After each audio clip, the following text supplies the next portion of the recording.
दोस्तों आप सभी का स्वागत है आज की ताज़ा खबरों के साथ गर्दा न्यूज भोजपुरी में। दोस्तों कल यानी 28 अप्रैल तमिलनाडु से मनीष कश्यप को पटना हाईकोर्ट में पेशी किया गया, लेकिन जिसका डर था वही हुआ मनीष कश्यप के साथ। आखिर मनीष कश्यप के साथ ऐसा धोखा बार बार क्यों हो रहा है? क्या हाईकोर्ट का जज भी तमिलनाडु सरकार के हाथ बिक गया है?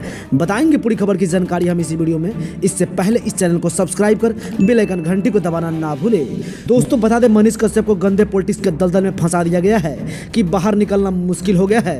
दिन प्रतिदिन मनीष कश्यप के ऊपर एनएसए सहित कई धाराएं लगाई जा रही है। तो बता दें कल 28 अप्रैल को मनीष कश्यप को रिहा करने की तारीख थी, लेकिन पासा पलट गया। फिर से मनीष कश्यप को कोर्ट में पेशी का डेट बढ़ाकर 8 मई को कर दिया गया है। ये क्या हो रहा है? मनीष कश्यप के साथ कुछ पता नहीं चल पा रहा है। लगता है कि हाईकोर्ट के जज सहित वकील भी बिहार और तमिलनाडु सरकार के हाथ बिक चुकी है। दोस्तों बता दें भारत के एक कानून मनीष कश्यप के लिए काला कानून बन गया है। मनीष कश्यप को सपोर्ट करने वाले भाई घबराने की कोई बात नहीं है, देर से होगी लेकिन सत्य की विजय जरूर होगी। इस पे आपकी क्या राय है कमेंट बॉक्स में जरूर दें।